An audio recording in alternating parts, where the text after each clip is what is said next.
Well, folks, welcome to another edition of Living in Calgary, living in Marda Loop. Today, I have the good fortune of being here with Bunny, Bryon, Batista. Welcome to the show. Hey.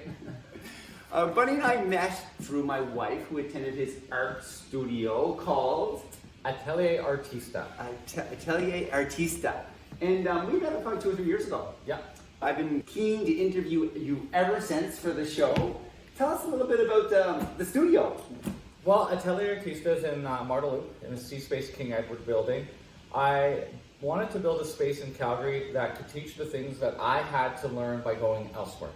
Calgary has a thriving arts community, but I wanted to make the most beautiful studio and bring in the best kind of lessons and teachers. So, that was the dream, and I named it Atelier Artista because an atelier is a classical means of learning art. Okay. You go through an academic process. It's not about your imagination and fooling around and experimenting. It's about learning the art and science of creating that visual illusion on a flat surface, really. We don't do sculpture here for the most part, so drawing or painting. And then artista that atelier is a French word that means workshop or studio. Yeah. Essentially, that's what I'm trying to make is a place. And then artista means of the artist. So Atelier Artista is a workshop studio of all artists. Also though, artista is kind of a bastardization of my last name, Batista. Yeah, okay. And also, in terms of marketing, A letters come first, right? Awesome. So that's why I thought of it. Rather, I didn't want to name it after me because it's not do things as I do. It's for everybody else. And is this your first physical space in the King Edward School, or have you had other spaces like this in the past? I've had other private studio spaces, but this one is designed to be a classroom where different furniture can move in and out and different teachers or workshops can be held here. My other spaces that I've had throughout Calgary have been studio spaces, so a working space for me. Okay, very good. So, as I was walking here and thinking about, kind of questions I want to ask you, I was thinking about, first off, Bunny. I'm not that comfortable calling you Bunny. It's a long story. Okay. Can you tell us about that? Okay. So you can see that painting up there. It's over 20 years old. It's got a rabbit in it. Yes, we'll include that as a picture. Yeah. That was before I got the nickname. Really, having a nickname like that, you don't choose a nickname. Like, I would want something cool. And you're wearing a bunny shirt. Yeah, I'm thematic. It was so I got the name. There's lots of different stories why it is, and I always give someone a different story. There were so many synchronicities and coincidences. I was flying home from one Burning Man with my friend Danielle French, Scarlet Raven. She's a performer in town here. And I was kind of like sulking, and she's like, "What's wrong?" And I'm like, "How come I don't have a cool nickname?" And she's like, "Oh, you do have a nickname. Everyone calls you Bunny." And I was like, "What?" I was so mad because I wanted something less fluffy and froofy. I wanted something cooler. Yeah, The Rock. That I don't have the physique for that, but you know what I mean. So I was being called that for a long time because for a short period of time I was a magician. In a rabbit suit. Oh. And my trick was to get the man out of the rabbit suit. That was kind of my big finish. Oh, wow. I would pull like a hula hoop up and it had some fabric, and then when I drop it, I'd be in my underwear. So in that I didn't have the nickname at that time, but people would refer to me like I was in New Orleans and it'd be like, "Yo, Bunny," and I'd turn because I had ears. But later, way later in my life, I was at KDOE's studio. And one of my childhood heroes came in, Bret the Hitman Hart, Calgary's own. Wow. Bret the Hitman Hart. And he's a towering bear giant of a man. Growing up, I watched a lot of wrestling, and he was one of my heroes. So Katie always says to me, she hands me a sandwich she made with the crust cut off. I was like, "Why is this wonderful lady making me a sandwich?" And she says, "Bunny, have you met the Hitman?" And I turn around, and there's this towering hero. And I was weak in the legs. I lived in LA. I met a lot of famous people in Hollywood. None of them would make me shaky in the legs. I turn, I see Bret, and he's like, "Ugh, they call you Bunny?" And he puts out his giant paw of a hand. Like, it's huge. This guy is like, his head goes to his neck. He's big and muscular.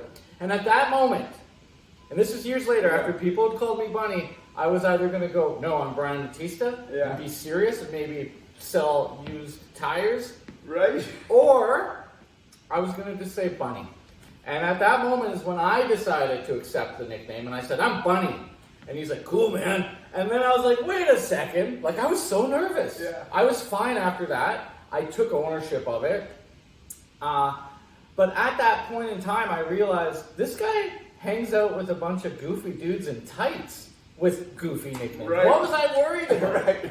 But in the beginning, I'd say, my name's Bryon Batista. My friends call me Bunny. And it was a really good way to determine if someone was going to accept me for who I am, which is a little strange, or not. And that's fine. You have business relationships and you have acquaintances and friendships. I was in martial arts for years, and it was easy to tell who would go to the gym with me and who wouldn't. Wow. Because if they said Bunny, they were willing to say, you know, this Accept is this you. guy. This is, yeah. So it was a good litmus test. But it wasn't reverse judgment. Like if someone says, no, I'll call you Bryon, because I have friends who will not call me Bunny. But they're still friends. Right. Or people who know me from before that time. So it's kind of a weird thing. But to me, when you say Bryon Batista, that's like my mother scolding me. Right. Or the bill collector calling me, right? Like nobody calls Bunny. So you're on the Bunny. inside track and increasing your ability to get art lessons. You want to use Bunny. Yeah. And so tell us a little bit about your customers here that come here. Who are they and what do they like about Atelier Artista? You know, I've been here 4 years. Yeah. And I made a lot of assumptions before knowing what my business was. Yeah. I know that I have a really great thing that I can do and a really great way of doing it in terms of art. I will say from the parties I've had and from the comments that everyone has given me that my customer, if I even call them that, I like the participants. Like we're all working at different speeds on stuff. I'm taking this from like the business level. I've been mostly interviewing businesses. And you're a business. I guess I'm not like, but you're not like. I don't really think of it that way. But you are, aren't you? Don't you? Yeah, think? I mean, I got a website that collects you have sales. You have to do sales, but you don't think of it as sales. I don't. It's like you're teaching Yeah, or I'm not, allowing people to participate in the. Yeah, space. like I'm not. I do great social media, but I don't want to convince anyone. I want people to walk in the room and be like, I need to be here. It's more of a vibe thing. Yeah. As long as I'm paying the rent here, I'm not trying to do a lot more than that. Mm-hmm. Because I get commission work. Like I support myself. I don't pay myself when I teach here, but I'm still a young business. That being said, I put out a survey to my students, so I know what my demographic is. But when I began, I wanted to be a full-time school for people who would choose to learn a skill rather than go to ACAD, which is more of a conceptual art school. I wanted to teach people the things that I did not learn in art school. Right. And I thought, all these young people are going to come, it'll be private, they'll take full-time studies, and you would just sign up for a semester. Yeah. Not at all. In fact, I would say now that I have no interest in the demographic I originally thought I was going to sell to, whatsoever. My favorite are people who have life experiences, and for more than 50% of my students would fall into the category of seniors. Oh. However, this is not like craft art. Like, we'll just pour some of this and that. These are seniors who maybe their whole life they've been creative, they've wanted to create art, or a lot of my students are selling art. And they're using this as a springboard to get professional training to make their work better. And then every race, every other demographic, art is open to all, which makes marketing difficult because I can't target, I don't know who they are, and I'm always surprised who comes in through the door and what talent they bring. I'm always surprised. So for me, I get to know them after the fact, but I wouldn't know walking in the street just by looking at someone who the art people are. Well, that's really great. That's really, really cool. What's coming up that's exciting other than COVID-19? Tell us, you're reopening. I kind of saw on your Facebook or your Instagram that you're opening, I think, sort of soon, today, Saturday. The classes don't start until October. Okay. But we have Alberta Culture Days. We're kind of an open house right now. Yeah. Within reason, I have a very large space. I have 900 square feet. I'm not cramming anyone in. I've gone a little further than the health restrictions require to open because I do have that seniors demographic. We're going to have more than 6 feet between us. We're going to have, I've got sanitizers for everyone. It's going to be more easy for me to open. But what's changed since my closure for 7 months? I'm a place that's a community hub.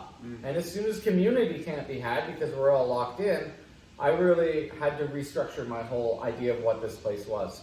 But we are bringing back life drawing. And I used to do it as, it's like 5 times a week. We have a naked model in here and we draw or paint.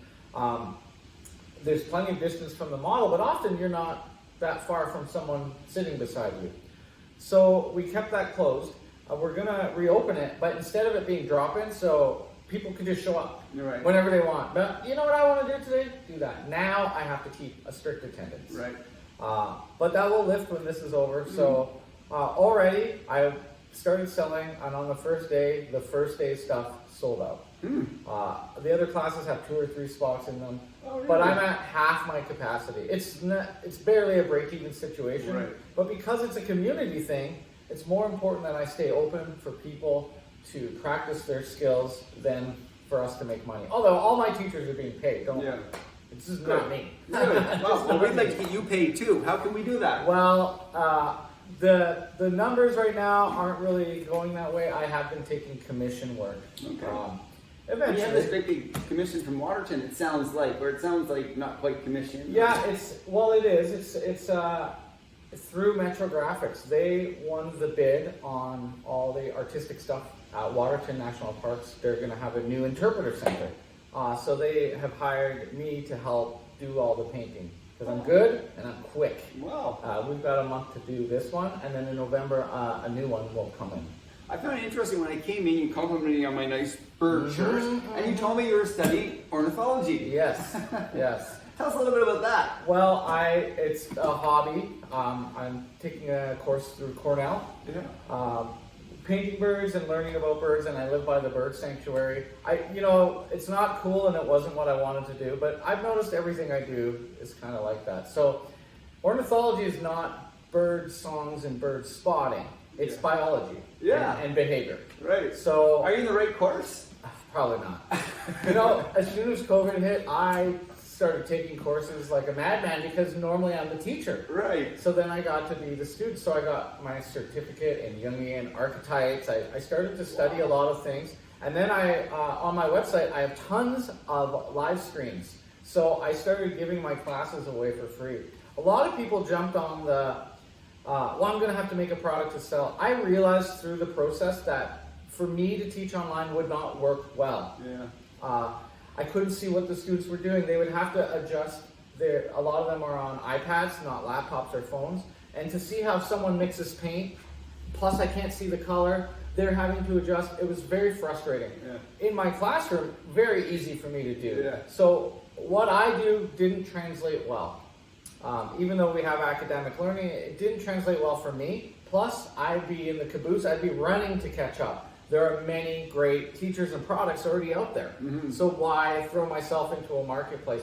So I started I have a YouTube channel. I've had it for like 10 years. I have videos come out. How do we search it? So the YouTube channel, which is like me and my life and what I do for my art, is Mr. Bryon Batista. Way before I got the nickname, actually. And that in that one I talk about art materials and how to use them as an instructor.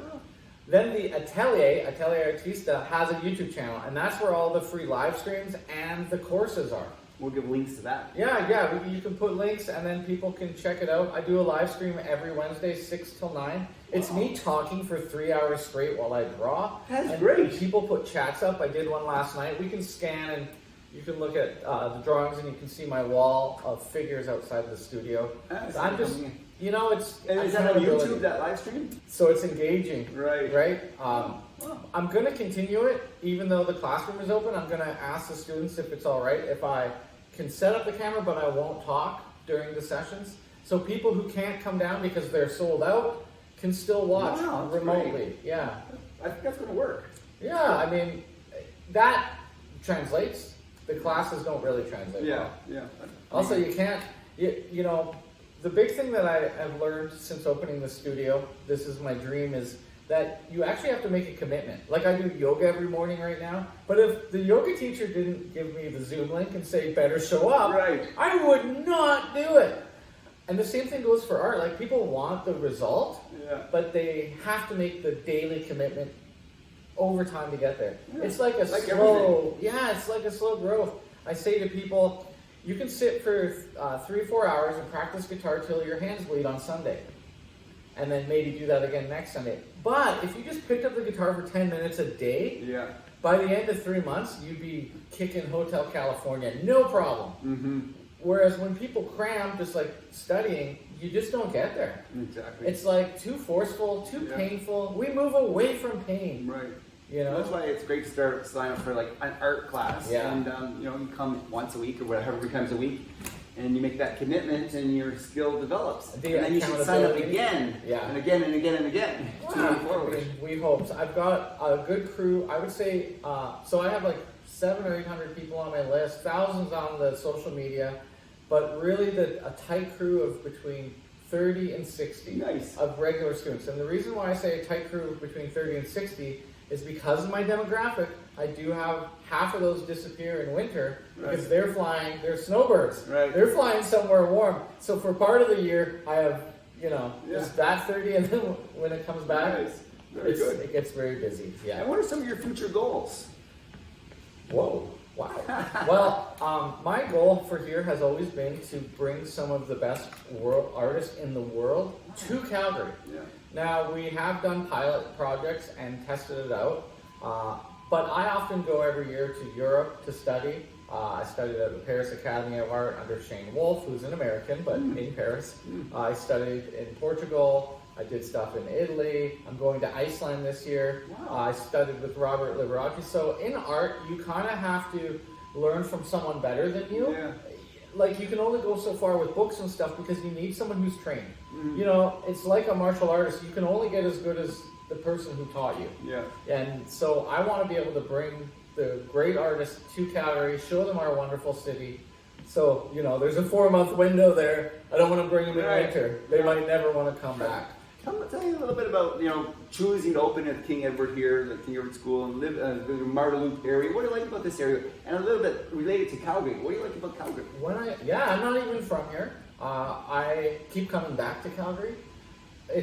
I assumed you were from here. I'm from Vancouver Island. Oh, wow. And my mom moved out here. She was a chef, and she was running the desserts at the Marriott. Okay. And I had left home at a young age and lived with the family, waterfront property. It was a great life. In Vancouver Island? Vancouver Island. What part of the island? Ladysmith. Oh, Actually, yes, not beautiful. even. Yeah. Between Chemainus and Ladysmith, there's a street in a village called Saltaire.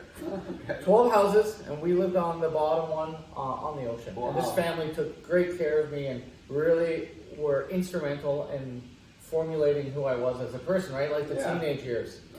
But upon graduating high school, they're kind of like, so what are you going to do? Because, I could have lived there the rest of my life. Yeah. Like, probably still be living there now. It was so great. So I kind of took that as get out, and within 3 days I had moved here. But, and applied to art school, ACAD. So let me just backtrack what I love about Calgary. I've lived in LA, I've been all over the place, but I keep coming back here.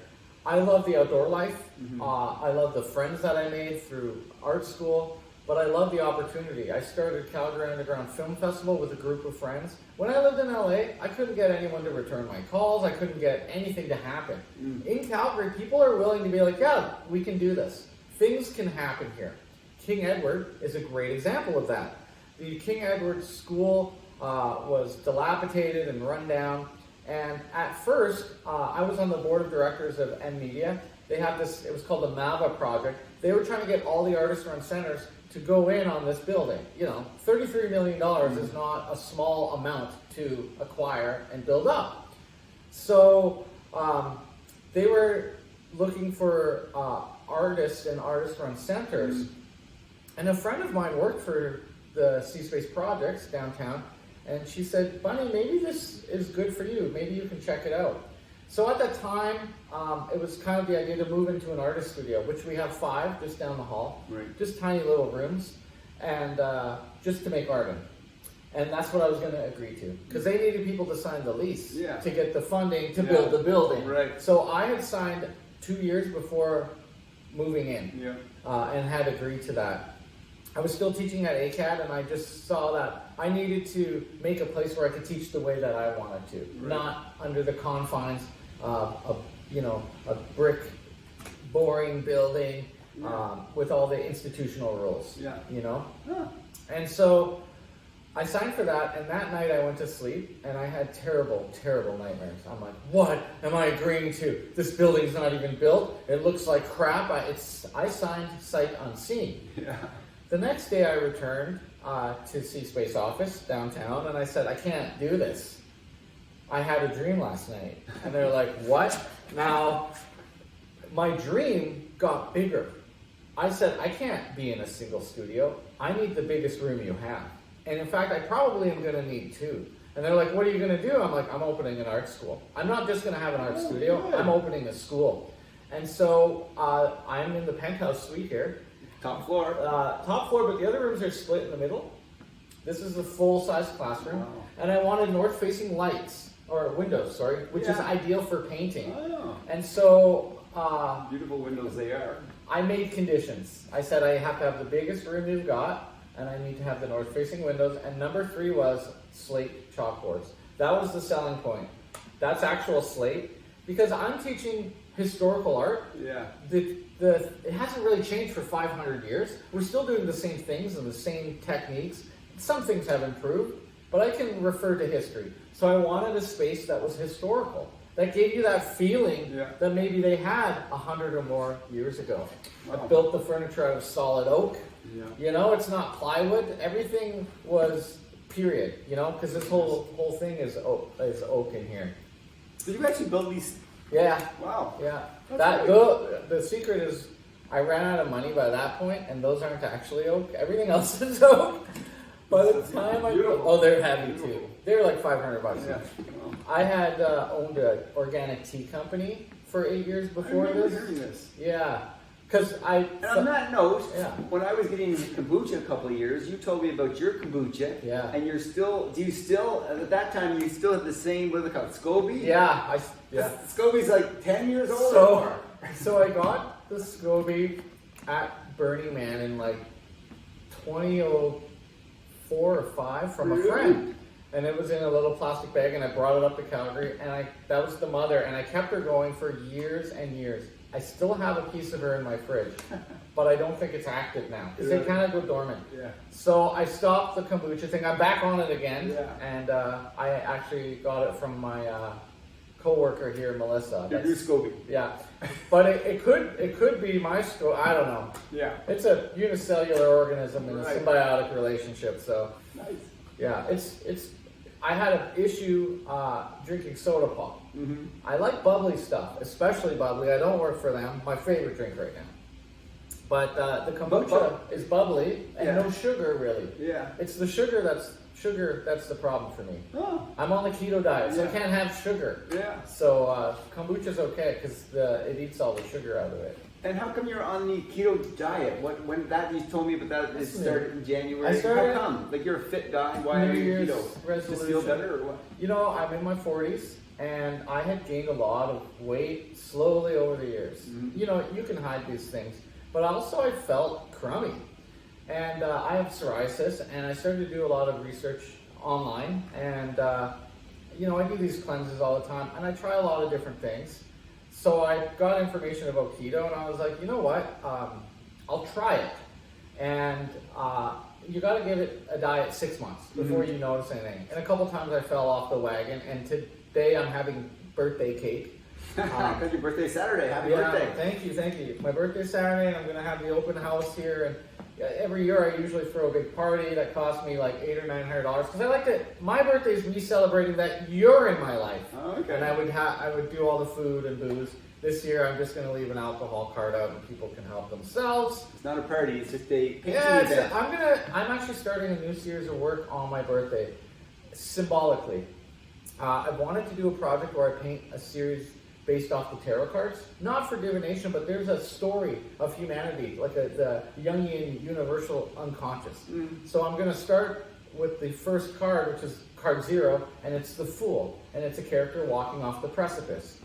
that will be a self-portrait of me on my birthday. You're doing this Saturday. On Saturday, I'm starting. I've wanted to do it for 7 years. All right, so this is kind of open house to your group. What time is that starting? It's 11 till 5. I'll be here. I'll probably be here after. Can I come? Yeah, absolutely. Good. You make yourself a gin, whatever I have. Yeah, and I'll bring kombucha. yeah, I know it's daytime, so no one's probably going to drink, but because it's a birthday, I want to have it out. My last birthday, I made that mistake, and people stayed till 2:30 in the morning. So tell us a little bit, going back, this is a bit of a real estate show too. Yeah. Tell us about your real estate experience. You keep coming back to Calgary. It sounds like you've traveled and lived lots of parts of the world. And lots of Airbnbs. Lots of Airbnbs. It sounds like you haven't purchased real estate yet, and it sounds like that's in your plans in the next 12 months or so. You know what? It's been in my plans for a long time. Mm-hmm. I thought at age 42 I would buy a house. And now I'm looking at the clock ticking and I'm like, oh, I guess this is now. I've been very fortunate in having either places by myself or I've had the same roommate for 10 years, known him for 20. Yeah. And the rent is really cheap. Calgary's great. I have a list of things I want to get in a place, and yes, it's like dreamy. Yeah. Because to me, in terms of real estate, the most important room is the kitchen. Right. Right? I love cooking and stuff. So, I can sleep on the floor. What about the boom bust cycle of Calgary? Have you known people that have been affected by that in real estate? And does that scare you at all? Not at all. I mean, we also have to look at what the Fed is doing in terms of right now is a great time to buy, right? Because whether or not interest rates are low, right? So that gives me the can prices get lower? I don't know. Well, this is the argument. Like, you get people who go to the extreme of it's going to be like Detroit, it's going to be a ghost town. And I really don't think once Calgary got past 1 million, yes, lots of people rely on these oil jobs and stuff, but now we're moving into the tech sector. Calgary is a great place to live. People love it here. We may have a lot of empty spaces. Okay, well, the job of people who own real estate or have empty spaces is to figure out how to sell them. Right. What about the homeless problem? What about turning those into alternative spaces? Maybe they don't need to be offices. Maybe they can be residential. It's up to those people to figure out what they want to do. Marda Loop is a great neighborhood. And when I first moved to Calgary, I lived in Bankview, which is just down the hill. Yeah. And I would come up to Marda Loop because that's where the art store was. Yeah. It was artistic and young.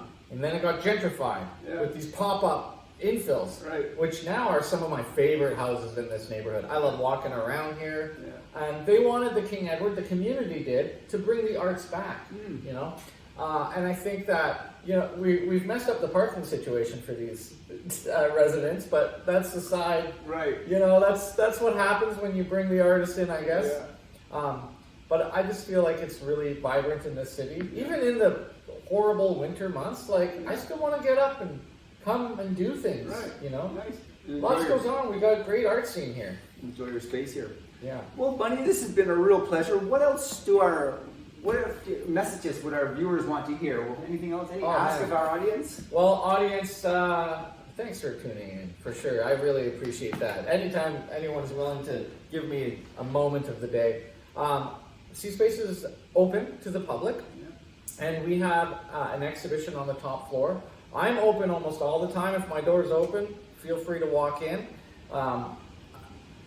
Alberta Culture Days is going on. We have these open spaces project, which you can come and go and discover the rooms on live through live streams. That's September 26th. Okay. We're doing our test run today. Nice. So there's always something going on here, whether it's theater, music.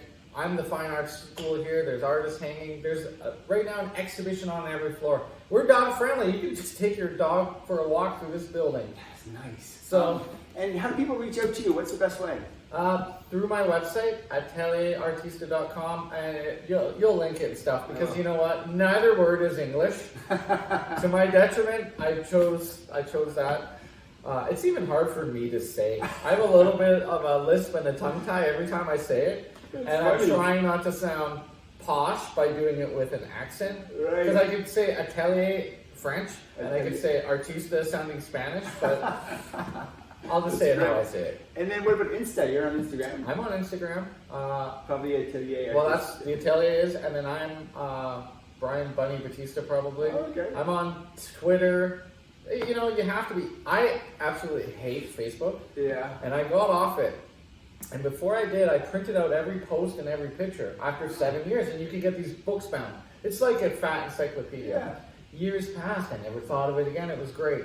And then my helper here said, you have to be on Facebook, and you have to buy Facebook ads if you're going to have a business. So she set me up. Yeah. So I don't really go on Facebook, but I'm on there. Or Good. it seems, I just have it all, I just send it to one place and then it posts it for me. So don't message me on Facebook. Tons of people do. I'll never read it.